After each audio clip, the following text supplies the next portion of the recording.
Program mode. We're going to move up from auto mode of shooting to a new exposure mode. It's called program. So let's get started. First, before we get too far into the technical stuff, let's just take a moment, take a deep breath, and smell the roses, whether they're natural or silk like these were.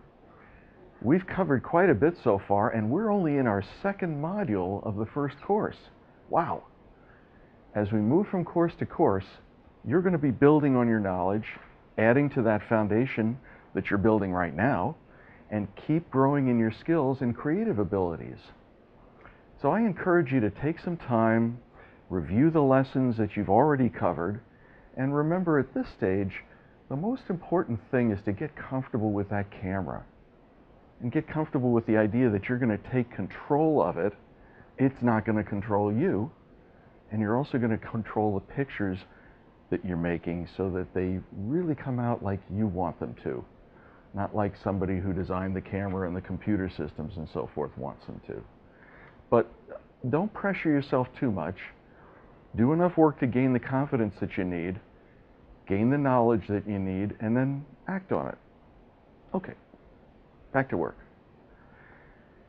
We've mentioned a number of different exposure modes in previous lessons. We've been describing the different capabilities of the camera, and some of that I quite understand might be sort of gobbledygook, as we call it, but we're going to get down to using these things more and more, and they'll become more clear to you. You've already made some photographs using the auto mode. You know what MAPS stands for, right? M-A-P-S, manual, aperture priority, program, and shutter priority. They're all different exposure modes, settings that determine how the camera will function to make a successful picture for you.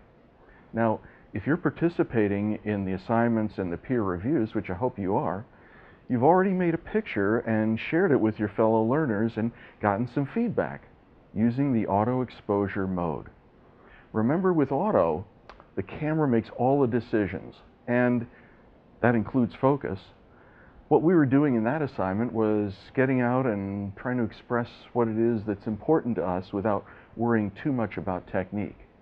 We're going to work with program mode now, which is a little bit different. In program mode, that's the P mode, the photographer takes on a bit more responsibility. You'll remember that in auto, the camera did everything: focus, ISO, even if the flash was going to be used, total. In program, the only thing the camera does is determine the aperture and the shutter speed, and it sets those based on information that you give it, and you can control the rest of the operations. You can control focus, ISO, and so forth. Even though the camera is not controlling as much in auto, there's a preference to its settings that you should know about. You can think of the program mode as being sort of the anti-camera shake mode. It's also sometimes the shallow focus mode. Let me explain. In situations where the light is dim, or you have set your ISO very low, remember the ISO is the sensitivity of the sensor to light, program mode will set the widest aperture so that a faster shutter speed can be used. In this situation, I was photographing 3 small ceramic figurines in a dimly lit dining room cabinet that also contained some stemware, some glasses. I set my ISO very high at 12,800 with this little camera, so the sensor would not need a lot of light for a proper exposure. The program mode set the aperture at its widest, f4. Even at that extremely high ISO setting and the widest aperture, the fastest shutter speed I could use was a 60th of a second. Now, that was fast enough so that any shakiness I might have had in my hand wasn't going to be an issue, but it's not a very, very fast shutter speed. Next, I changed the ISO way down to 100. The sensor now needs a lot more light to properly expose it in the same lighting situation. Remember that the lower the ISO number, the more light is needed.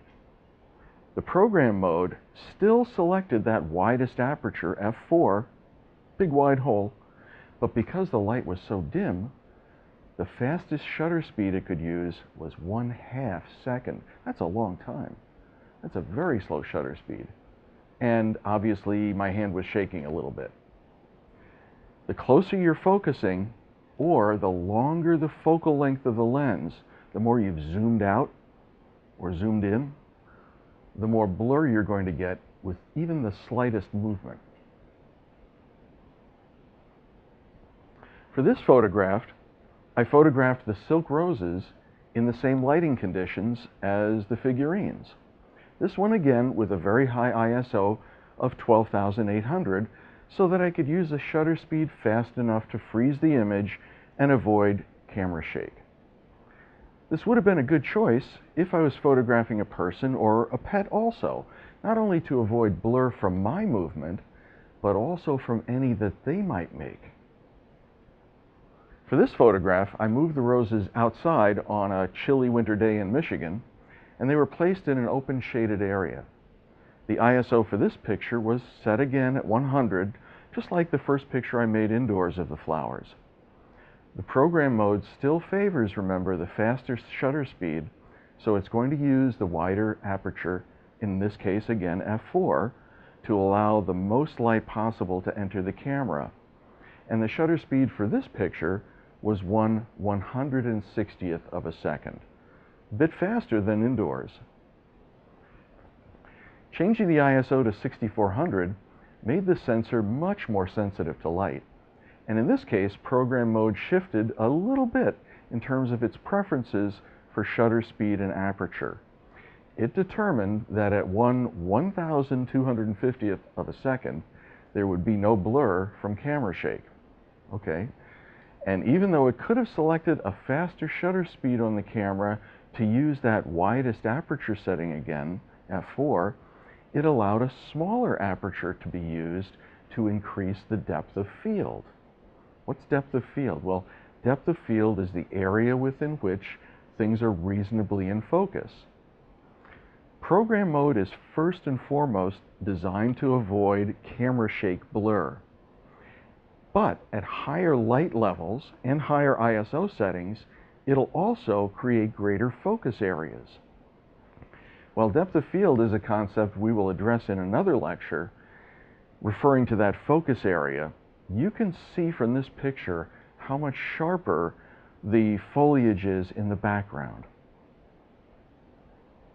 So remember, program mode is going to first favor a faster shutter speed. And you can control the appearance of the picture in terms of blur or sharpness from camera shake or subject shake simply by changing the ISO. The higher ISO setting, you're going to have a faster shutter speed and sometimes an aperture that's set a little bit smaller to give you greater focus distance. The lower ISO setting, on the other hand, will still often result in a fast shutter speed, but almost always a wider aperture. So you'll have shallower depth of field or shallower focus area. The lower ISO setting, of course, can also result in a blur from camera movement or from subject movement, but you know something? Sometimes as a creative person, you actually want to work with that blur and play with it and enjoy it as a creative expression.